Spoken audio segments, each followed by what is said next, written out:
السلام عليكم ورحمة الله وبركاته. ازيكم عاملين ايه؟ يا رب تكونوا بصحة وبخير.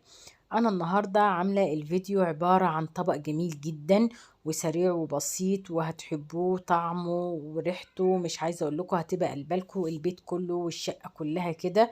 وبصراحة يعني كل اللي دخلوا يطلع هيقولوا لكم ايه الريحة دي. بس عايزة اقول لكم حاجة، يا ريت تتفاعلوا معايا على الفيديو.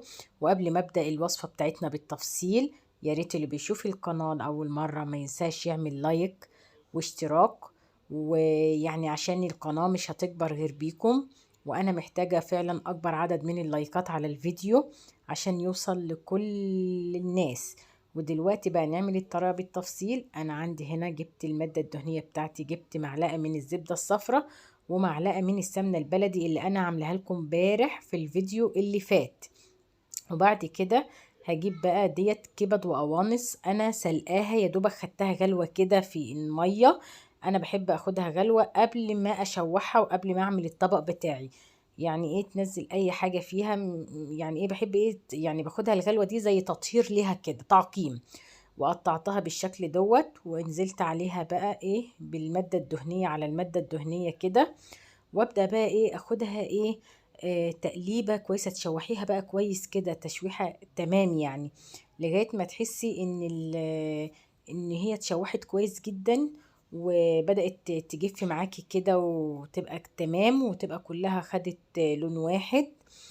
زي ما انتوا شايفين كده تحسي ان كلها بقت لون واحد او درجه واحده. هروح بقى احط عليها بقى ايه شويه من الفلفل الاسمر. الفلفل الاسمر دوت بيخلي اي حاجه بتشوحيها في حتة تانية خالص خالص، يعني سواء بتشوحي بصلة او بتشوحي مثلا لحوم، بجد الفلفل الاسمر مع التشويح دوت بيخليه حلو قوي والريحة بتبقى خطيرة. وبرضو اقلبه كويس يعني تقليبه برضو تمام كده.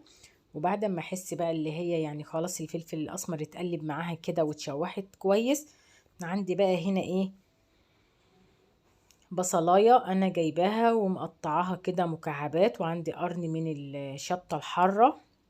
انت ممكن تستغنى عن الشطة الحارة وتنزلي بقرن فلفل رومي عادي، بس بصراحة انا بحب الطبق دوت مع الشطة الحارة. بصراحة الحاجات الحارة دي بتخلي الطبق في حتة تانية خالص، يعني بتخليه بصراحة جميل جدا جدا جدا. والحاجة لما تكون فيها حتة حراق كده بيخلي يعني بيخلي بيرفع بيعمل تيست عالي كده للطبق اللي احنا عاملينه دوت.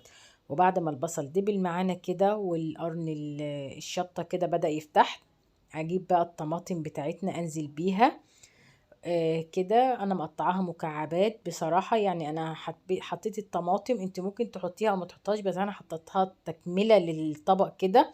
وفي نفس الوقت هتدي لون، علشان انا مثلا ممكن احط فلفل الوان بس انا ما كانش عندي فلفل الوان، فانا عايزه ادي لون.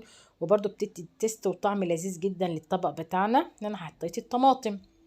وبعد كده انزل بالبهارات. البهارات دي عباره عن ايه؟ بعد الفلفل انا حطيت دي 7 بهارات وايه، وهحط شويه من الملح، بس ظبطي الملح بتاعك عشان ما تحدقش منك. وبعد كده اخدها تقليبه شويه كده، شويه حلوين حلوين كده. ويعني ايه تحسي بقى اللي هي ايه بدأت تندمج كلها كده مع بعضها، وتحسي ان هي بدأت ايه خلاص، يعني كل حاجة اندمجت، الفلفل مع البهارات مع كله كده. هنزل عليها بقى بشوية من المية.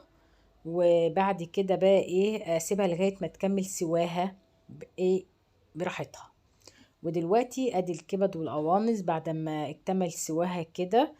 بصراحة شكلها تحفة جدا، انا مش عايزة اقول لكم عاملة ازاي، وريحتها قلبة البيت بطريقة فظيعة جدا بصراحة. جميلة قوي قوي زي ما انتوا شايفين كده. يعني ممكن بقى تعمليه طبق على الفطار زي ما انا قلت لكم، عايزين تعملوه على الغدا براحتكم، عايزين تعملوه في الفطار تفرحي ولادك، وفي العشاء يبقى مثلا عشاء جميل كده. محتارة ومش عارفة تعملي ايه على الغدا ممكن تعمليه. بصراحة هو الطبق دوت يغني في كل الأوقات، فطار وغدا وعشاء. وطبق جميل جدا وسريع ومش هياخد منك أي وقت. وما تنسوش تعملوا اللايك والاشتراك لو بتشوفوا القناة لأول مرة، وباي باي.